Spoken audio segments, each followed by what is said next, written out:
नमस्कार विद्यार्थी मित्र हो, SSC MTS हवालदार रिक्रुटमेंट 2023 त्याचे गणितचे सेट आपण बघत आहोत। त्यामधील आजचा तिसरा सेट आहे आणि त्यामधील पहिला प्रश्न बघा। अशा पद्धतीचा प्रश्न दिलेला असतो आणि हे त्याचे 4 पर्याय आहेत। तर कसा सोडवायचा बघा ट्रिकनं। तर हा ट्रिकनं गणित कसं सोडवायचं बघा। इथं एक 999 काय दिसतोय, पूर्णांक दिसतोय आणि अपूर्णांक 1/7 दिसतोय। तर काय करा, ह्या सगळ्या ह्याच्यामधून तुम्ही पूर्णांक एकत्र करा आणि अपूर्णांक एकत्र करा। बघा 999 किती वेळा आले, एकदा, दोनदा, तीनदा, चारदा, पाचदा, म्हणून 999 गुणुले काय करा, 5 करा। समजलं? ठीक। आता या सगळ्यांच्या मध्ये कुठले चिन्ह आहे आणि तसंच बघा 999 इथं जे चिन्ह असते ते अधिकचं असते, म्हणून इथं अधिकचं चिन्ह घ्या। त्यानंतर आता बघा जे तुमचं बघा अपूर्णांक आहेत त्यांचा छेद काय, इथं पण 7 आहे, इथं पण 7 आहे, इथं पण 7, इथं पण 7 आणि 7, म्हणजेच काय छेद समान आहे। म्हणून काय बघा लक्षात ठेवायचं, जर छेद समान असेल तर आपण अंशांची डायरेक्ट बेरीज करू शकतो। म्हणजे 1 ची, 2 ची, 3 ची, 4 ची आणि 5 ची डायरेक्ट बेरीज आपण करू शकतो। 1 आणि 2 3, 3 आणि 3 6, 6 आणि 4 10, 10 आणि 5 15, म्हणजे काय आलं 15/7 आलं। जर समजा बघा मी काय सांगतोय छेद समान असेल तर आपण अंशांची डायरेक्ट बेरीज करू शकतोय। हे एवढं फक्त सोडवायचं होतं तुम्हाला। आता हे कसं सोडवणार परत आणि बघा 999 ला आपण 1000 लिहू शकतोय, 1000 वजा 1 असं लिहू शकतोय कुणाला, 999 ला, गुणुले त्याला किती आहे 5 आहे, अधिक 15/7 आहे। परत काय करतोय, या 5 ना आता आत कंसात गुणतोय, 5 ना 1000 ला गुणल्यानंतर 5000 झालं, हे वजा चिन्ह आहे तसं, 5 ना 1 ला गुणल्यानंतर 5 झालं, त्यानंतर अधिक हे आहे तसं बघा लक्षात ठेवायचं 15/7 झालं। मग मला सांगा 5000 मधनं 5 गेलं किती झालं, 4995 झालं। बघा तुम्ही 999 गुणुले 5 करत बसणार, 999 गुणुले 5 कसं, 5 9 45, ह्याच्याला 4, 5 9 45 आणि 4 किती झाले 49। तर त्याच्यापेक्षा हे सोपं आहे म्हणून केलं, असं केलं तरी काही अडचण नाही।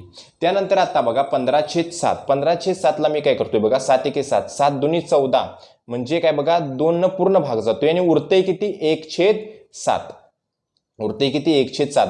मी सांगितले परत आणि ह्याच्यामध्ये कुठलं चिन्ह असते, इथं अधिकचं चिन्ह असते, म्हणून तुम्ही 4995 अधिक 2 किती येणार 4997 आणि 1/7, म्हणजे बरोबर उत्तर ऑप्शन क्रमांक बी हे त्याचं बरोबर उत्तर आहे।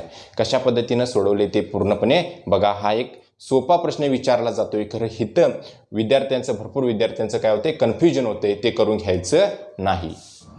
सरळ सेवा भरतीचे क्लासेस चालू झालेले आहेत। जर ज्यांना कुणाला ऑफलाईन बॅचेसला ॲडमिशन घ्यायचे असेल तर खाली जे संपर्क दिलेला आहे त्याच्यावर तुम्ही कॉल करू शकताय आणि तुमचे ॲडमिशन निश्चित करू शकताय। त्याचे क्लासेस ऑलरेडी चालू झालेले आहेत। त्यानंतर बघा SSC MTS हवालदार 2023 ची आत्मबल बॅच म्हणून चालू करणार आहोत। त्याला जर तुम्हाला ॲडमिशन घ्यायचं असेल तर खाली संपर्क आहे त्याच्यावरती तुम्ही कॉल करा आणि तुमचं ॲडमिशन निश्चित करा। आणि जर समजा बघा SSC MTS हवालदारचे जे विद्यार्थी निवासी विद्यार्थी जर असतील तर त्यांची राहण्याची सुद्धा सोय केली जाईल, फक्त विद्यार्थी हा अभ्यास करणारा असला पाहिजे, एवढं लक्षात ठेवा। त्यानंतर प्रश्न दुसरा बघा, ₹1800 में 20 पुस्तकें बेचने पर 5 पुस्तक के क्रय मूल्य के बराबर लाभ प्राप्त होता है, प्रत्येक पुस्तक का क्रय मूल्य ज्ञात कीजिए। आणि हे 4 पर्याय दिलेले आहेत।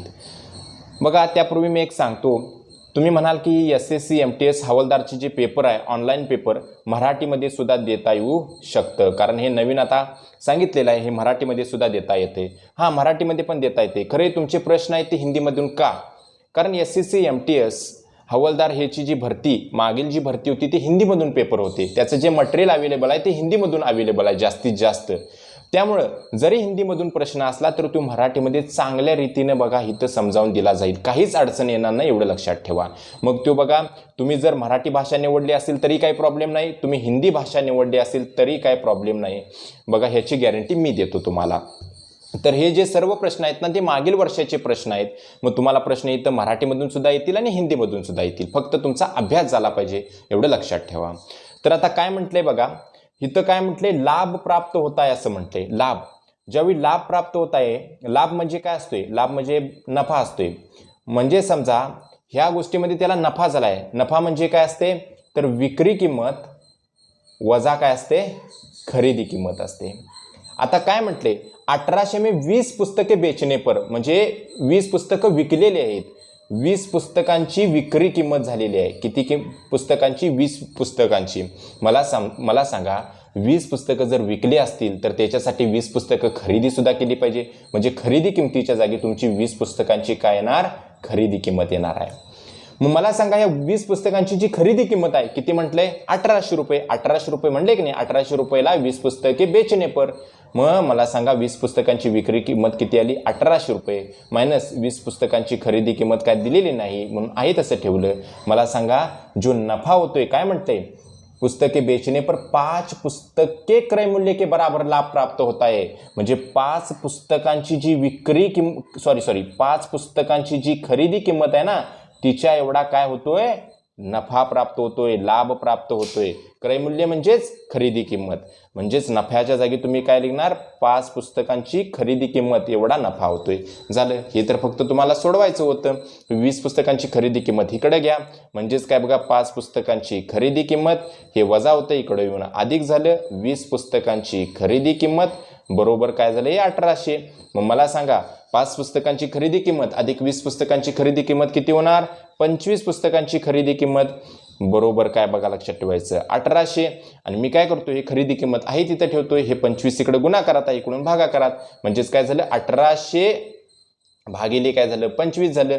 मग 25 न भागवूया, 25 एके 25, 25 7 175, उरला किती 5, 25 एके 25, 25 दुने म्हणजे 180ला 25 न भागल्यानंतर 72 आलं. म्हणजे खरेदी किंमत किती आली, खरेदी किंमत म्हणजेच क्रय मूल्य ते किती आलं, 72 आलं. असा हा सोपा प्रश्न होता. एवढं हे लक्षात ठेवा. कशा पद्धतीनं सोडवले ती मेथड तुम्ही लक्षात घ्या. बघा त्यानंतर प्रश्न क्रमांक 3, 1 घड़ी 1 बजे 1 बार, 2 बजे 2 बार और 3 बजे 3 बार इसी क्रम में बजती है. इसी क्रम में म्हणजे 4 वाजता 4 वेळा वाजणार, 5 वाजता 5 वेळा, असं पुढं पुढं. एक दिन में कितनी बार बजेगी, आणि हे 4 पर्याय दिलेलं आहे. मग मला सांगा एका घड्याळामध्ये एकूण किती तास असतात, तर 12 तास असतात. तर त्याच्यामध्ये 1 वाजता 1 वेळा, 2 वाजता 2 वेळा, 3 वाजता 3 वेळा, डॉट डॉट डॉट 12 वाजता किती वेळा वाजणार, 12 वेळा वाजणार. आता काय म्हटले त्यानंतर, एक दिन में कितनी बार बजेगी, एका दिवसामध्ये किती तास असतात, 24 तास. हे तर झालं किती तासांचं, 12 तासांचं. 24 तासांचं जर काढायचं तर ह्याला गुणुले 2 करा, झालंच की. म्हणजेच काय बघा, 2 गुणुले, आता जर बघा हे 1 पासून 12 पर्यंतच्या नैसर्गिक संख्या आहेत, त्यांची जर बेरीज काढायची असेल तर सूत्र काय असते, n कंसामध्ये n अधिक a आणि 1 आणि छेदामध्ये 2. मग बघा लक्षात ठेवायचं, 2 गुणुले, मला सांगा n म्हणजे काय, ह्याच्यामधील हे इथं बघायचं आहे, ह्याच्यामधील ही शेवटची संख्या किती आहे, 12. n म्हणजे शेवट संख्या, 12 अधिक 1 13 झालं, छेदामध्ये 2. या 2 ह्या 12ला भाग जातोय, बे के बे, बे सक 12. ठीक आहे. आता या 6 आणि 2चा गुणाकार किती झाला, 12, आणि राहिलेला हा गुणाकारामध्ये 13, आणि 12 गुणुले 13 फक्त तुम्हाला करायचं होतं. 12 एके 12, 12 24, 12 त्रिक 36, हाचे आले 3, 12 एके 12, 12 आणि 3 15 म्हणजे 156. हे त्याचं बरोबर उत्तर, ऑप्शन क्रमांक डी. कशा पद्धतीनं हा प्रश्न सोडवला आहे तो तुम्ही जरा चेक करा. त्यानंतर प्रश्न क्रमांक 4 बघा, इफ 20% ऑफ कंसामध्ये दिलेला आहे x अधिक y बरोबर 50% of y, then value of 2x वजा y छेदामध्ये 2x अधिक y बरोबर किती, आणि हे 4 पर्याय दिलेलं आहेत. बघा कसं सोडवायचं ते.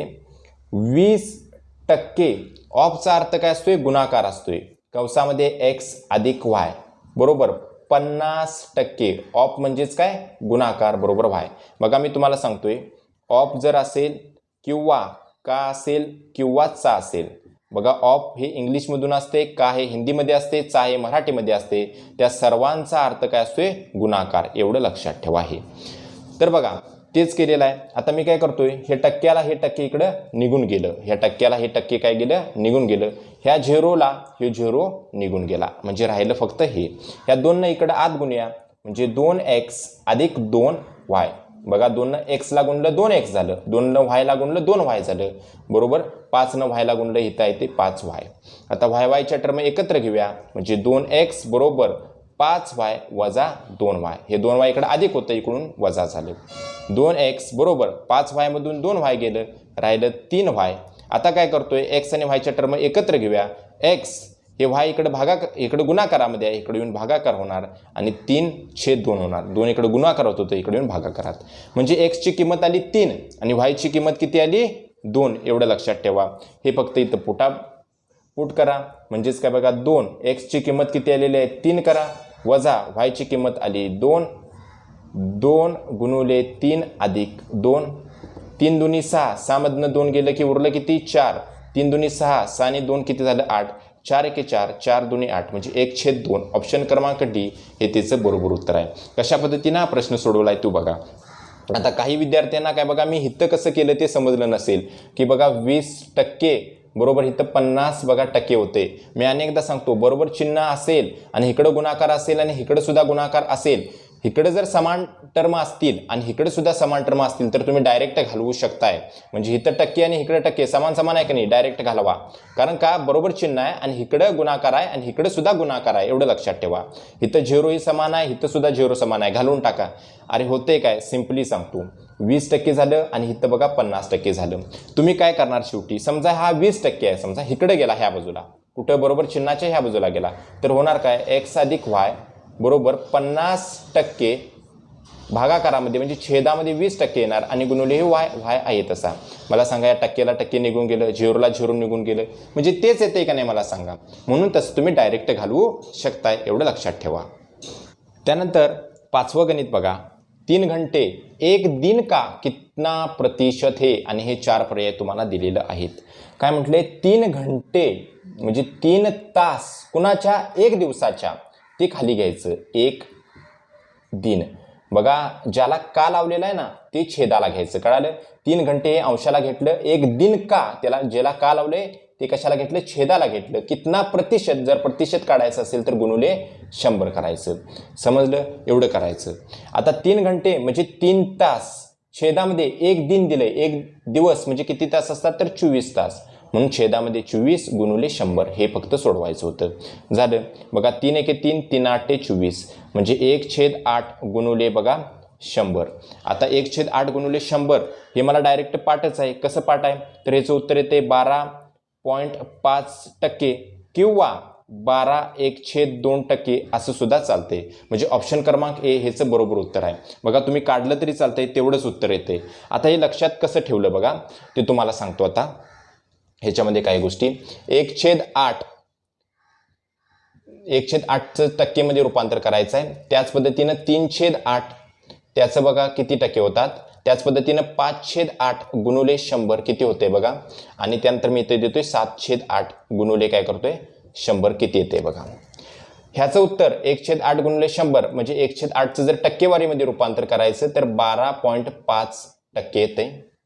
आता ह्याच्यामध्ये फक्त 25 मिसळायचं म्हणजे 37.5% हे 3/8चं उत्तर येते. आता ह्याच्यामध्ये 25 मिसळायचं म्हणजे 62.5% हे 5/8चं टक्क्यामध्ये रूपांतर झालं.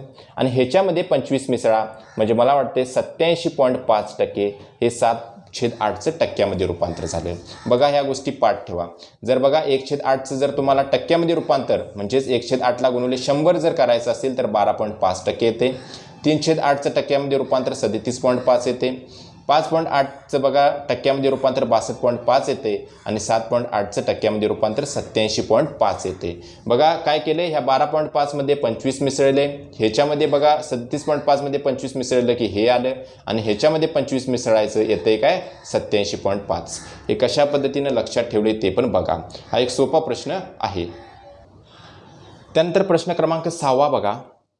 एक संख्या के 60% का 3/5 भाग 36 है तो संख्या ज्ञात करे. एक संख्या के म्हटले, आता संख्या माहीत नाही.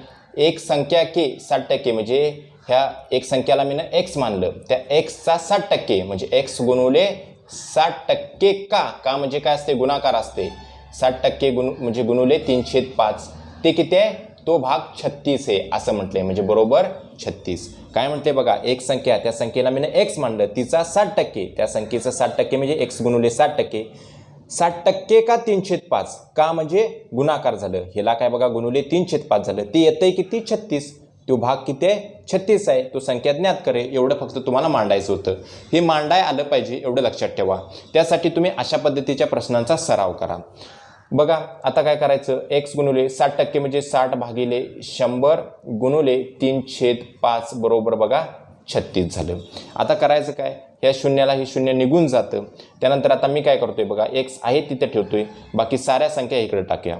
36 गुणुले काय होणार 10 गुणुले 5, कारण का हे 10 आणि 5 इकडं भागाकारामध्ये होतं, इकडे येऊन गुणाकारामध्ये, आणि हे इकडे गुणाकारात आहे, इकडे भागाकारात. 6 गुणुले 3. ठीक आहे. 6 एके 6, 6 6 36, 3 एके 3, 3 दुनी 6. आता राहिलं बघा 2 आणि 10 आणि हे 5. 5 गुणुले 10 किती येणार, तर 50 येणार, आणि 50 गुणुले 2 किती येणार, 100. म्हणजे एक्सची किंमत किती आली, 100. बरोबर उत्तर ऑप्शन क्रमांक ए. कशा पद्धतीनं सोडले बघा, सोपा प्रश्न आहे, फक्त मांडणी मात्र तुमची व्यवस्थित असली पाहिजे.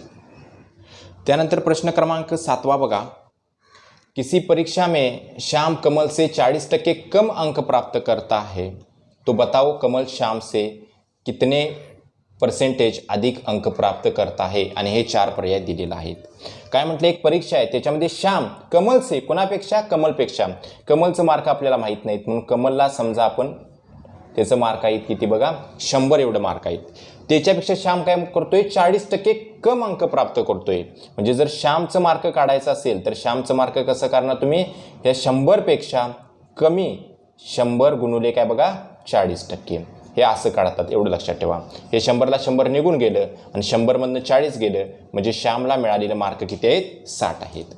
तर मला सांगा काय म्हणते आता, तू बताव कमल श्याम से, कमलला मार्क किती पडल्यात, 100. श्यामपेक्षा किती मार्क जादा पडल्यात, तर 100 आणि 60चा फरक किती आहे, तर 40 मार्क कोणाला जादा पडल्यात, कमलला. तर कमलला कुणापेक्षा, श्यामपेक्षा, श्यामचं मार्क किती आहेत, 60 आहेत. कितने % गुणुले 100 करा. झालं, एवढंच फक्त काढायचं आहे. काय म्हटले, तू बताओ कमल श्याम से कितने % अधिक अंक प्राप्त किए आहे. कमलचं बघा, कमलला जास्त किती अंक प्राप्त झाले, 40. कुणापेक्षा, श्यामपेक्षा. तर श्यामचं मार्क आहे ते छेदाला घ्यायचं आणि बघा % म्हणजे टक्क्यामध्ये काढायचं, म्हणून गुणुले 100 करायचं. झालं, 0ला 0 निघून गेलं. बे के बे, बे दुनी 4, बे त्रिक 6. आणि बघा लक्षात ठेवायचं 2/3 गुणुले 100 हे किती असते, तर बघा लक्षात ठेवायचं, हे डायरेक्ट तुम्ही पाठ केलं तरी चालतंय. हे 66 2/3 असते. नसेल तर काढायचं कसं बघा, जर आता बघा 3 आपण 100ला बघूया, किती येणार, 3 त्रिक 9 झालं, 3 त्रिक 9, उरला किती 1, 3 त्रिक झालं 9, हाच्याला 1, हे 3 त्रिक 9, 3 त्रिक 9 असंच येत जाते. आणि 2 काय बघा 33ला भागलं की बघा 66 पॉईंट काय बघा 33, 66.33 जर विचार केला तर ह्यो बघा लक्षात ठेवायचं 66 2/3 येते. जर तसं काढायचं झालं तर ओके. जर समजलं नसेल तर मी अनेकदा सांगतो बघा, 2/3 गुणुले बघा 100 काय होते बघा लक्षात ठेवायचं, 3 त्रिक 9 झालं, उरला किती 1, 3 त्रिक 9, उरला किती बघा लक्षात ठेवायचं 1, म्हणजे 1 झालं किती 3 झालं. ठीक, आता आपण ह्या 2 आता ह्या 2 ह्याला गुणूया, बरोबर आहे. 2 ह्याला गुणलं की 66, परत ह्याला गुणल्यानंतर काय बघा 2/3, हे त्याचं उत्तर आहे. बघा कशा पद्धतीनं काढलं ते, नाहीतर डायरेक्ट तुम्ही पाठ ठेवा हे असं मला वाटतंय. बघा 1/3, जर 1/3 गुणुले 100 असलं तर डायरेक्ट पाठ ठेवायचं 33.33 किंवा काय म्हणतो मी 33 1/3%. समजलं, एवढं टक्क्यामध्ये असते, ऑर म्हणजेच किंवा. ओके, समजलं, हे असं लक्षात ठेवा, हे असते किंवा हे असेल. आणि जर 2/3% असेल, 2/3 गुणुले 100 असेल तर 66.66% लक्षात ठेवायचं, किंवा बघा लक्षात ठेवायचं 66 2/3% हे लक्षात ठेवायचं. हे तुम्हाला पाठच असलं पाहिजे, एवढं लक्षात ठेवा. प्रश्न क्रमांक 8 बघा, यदि x वजा y का 30% बरोबर x अधिक y का 18% है, तो x अनुपात मध्ये y का अनुपात क्या आहे, क्या हे. आणि हे 4 पर्याय दिलेलं आहेत. बघा हा प्रश्न कसा सोडवायचा, x वजा y का म्हणजेच गुणाकार 30% बरोबर x अधिक y का म्हणजेच गुणाकार 18%. बरोबर चिन्ह असेल आणि ह्या बाजूला सुद्धा गुणाकार असेल आणि ह्या बाजूला सुद्धा गुणाकार असेल तर सेम ज्या दिसणाऱ्या टर्म तुम्ही काढून टाकू शकताय. इथं टक्के दिसते, इथं टक्के काढून टाका. ठीक, एवढं समजलं तुम्हाला. आता मी काय करतोय बघा, x अधिक y वरती घ्यायचा, म्हणजेच काय झालं बघा x अधिक y, आणि हे इकडे कसं आहे गुणाकारात आहे, इकडून छेदात येणार x वजा y, हे बरोबर चिन्ह आहे तसं झालं. आणि इथं काय बघा 30, हे इकडे गुणाकारामध्ये 18 आहे, हे इकडे भागाकारात 18, हे उलटं लिहिलं, एवढं लक्षात ठेवा. आता बघा, हे जर तुम्हाला माहीत असलं पाहिजे होतं, तुम्ही 10वी जर व्यवस्थित केली असेल 10वीचं गणित, तर तिथं बघा एक योग अंतरानुपात म्हणून होतं. योग काय बघा, योग अंतरानुपात म्हणजे काय बघा लक्षात ठेवा. इथं x आणि y एक टर्म आहे, त्यांचा वरती काय अंशाला बेरीज आहे, त्यांची वरती काय आहे बेरीज आहे आणि खाली काय त्यांची वजाबाकी. बघा टर्म सेमच आहे, इथं एक्स आणि वाय आहे आणि इथं सुद्धा एक्स आणि वाय आहे. वरती फक्त त्यांची बेरीज आहे आणि खाली जर त्यांची वजाबाकी असेल तर बघा तुम्ही एक्स छेदामध्ये वाय डायरेक्ट काढू शकताय. कसं, ह्या दोन संख्यांची एकदा बेरीज करायची, दोघांची बेरीज येते 48 आणि दोघांचं एकदा वजाबाकी करायचं. तिसामध्ये 18 गेलं किती उरणार, 12 उरणार. ठीक, 12 एके 12, 12 चोक काय बघा लक्षात ठेवायचं 48, म्हणजेच काय आलं 4-1. म्हणजेच बघा एक्सची किंमत आली 4, वायची किंमत आली 1. कुठं आहे 4-1. ऑप्शन क्रमांक ए बरोबर उत्तर आहे. बघा ते तुम्ही असं सुद्धा लिहू शकता, एक्स वाय किती 4-1 असं लिहा किंवा बघा असं लिहा, काही अडचण नाही. कशा पद्धतीनं सोडवले ते बघा. योग अंतरानुपात बघा तुम्हाला माहीत पाहिजे आणि सोपं आहे, मी सांगितलेलं आहे तुम्हाला. त्यानंतर प्रश्न क्रमांक 9 बघा. दशादशे 10 दराने 2000 रुपयांचे 2 वर्षांचे चक्रवाढ व्याज किती, आणि हे 4 पर्याय दिलेलं आहेत. दशादशे म्हणजे दर साल, दर शेकडा. 10 दराने म्हणजे दर दिलाय किती, तर दर तुम्हाला दिलाय 10% दिलेला आहे. 2000 रुपयांचे चक्रवाढ व्याज काढायला सांगितले. किती वर्षांचं ते बघायचं, 2 वर्षांचं. जर 2 वर्षांचं असेल तर इथं ट्रिक सांगतो तुम्हाला काय करायचं. ट्रिक्स बघा काय आहे, इथं 2:1 घ्यायचं. काय घ्यायचं, 2:1. हे पाठच ठेवायचं, एवढं लक्षात ठेवा. आता किती रुपयांचं, 2000 रुपयांचं. किती टक्के दर आहे, 10%. तर 2000चं 10% काढायचं. 0ला 0 गेलं, 0ला 0 गेलं, आलं किती 200. 10% म्हणजे 10/100. आता परत ह्या 200चं काय करायचं, 10% काढायचं. तर 200चं 10% म्हणजे 10/100. या बघा ह्या 2 शून्य गेला, ह्या 2 शून्य, 2 10ला गुंड किती आलं 20. हे 20 हे 1च्या खाली लिहायचं. झालं, आता काय काढायची गरज नाही, कारण ह्याच्या पुढे कुठलाही आकडा नाही. ह्या दोघांचा गुणाकार, ह्या दोघांचा गुणाकार, ह्या दोघांचा गुणाकार आला 400, ह्या दोघांचा गुणाकार आला 20. शेवटी ह्या दोघांची बेरीज करा. 400 + 20 किती झालं, 420. ऑप्शन क्रमांक बी हेचं बरोबर उत्तर. चक्रवाढ व्याज काढायची बघा सोपी पद्धत. MTS वाले विद्यार्थी ही लक्षात ठेवा तुम्ही पद्धत. 2 वर्षाचं असेल तर 2:1 पाठच ठेवायचं. फक्त 2 वर्षाचं असेल तर 3 वर्षासाठी वेगळं असते, 4 वर्षासाठी वेगळं असते, एवढं लक्षात ठेवा. त्यानंतर प्रश्न क्रमांक 10 आणि 11 तुम्ही सोडवायचा आहे आणि त्याचं कमेंटमध्ये उत्तर सांगायचं आहे, बरोबर उत्तर. हा प्रश्न जो 9वा प्रश्न झाला त्या पद्धतीनं ट्रिकनं सोडवायचा. दशादशे 20 दराने 4000 रुपयांचे 2 वर्षांचे चक्रवाढ व्याज सांगायचं आहे. 2 वर्षांचं म्हटलेलं आहे आणि हे 4 पर्याय दिलेले आहेत. पहिला पर्याय 1600, दुसरा 1700, तिसरा 1800 आणि चौथा यापैकी नाही असा आहे. त्यानंतर पुढलं गणित बघा, हे 11वं. हे SSC MTSला आलेलं गणित. यदि एक विद्यार्थी एक संख्या को 103 के बजाय 104 से गुना करता है तो गणना में कम परसेंटेज ज्ञात कीजिए. आणि हे बघा 4 पर्याय आहेत. बघा हा प्रश्न जर सुटला नसेल मी तर पुढल्या सेटमध्ये तुम्हाला सांगतो. खरं ह्याची दोन्हींची पण उत्तरं तुम्ही कमेंटमध्ये देण्याचा प्रयत्न करा. अशा पद्धतीने हे लेक्चर जर तुम्हाला आवडलेलं असेल तर त्याला एक लाईक करा. त्याच पद्धतीनं आत्मबल फाउंडेशन या चॅनेलला सबस्क्राईब सुद्धा करा.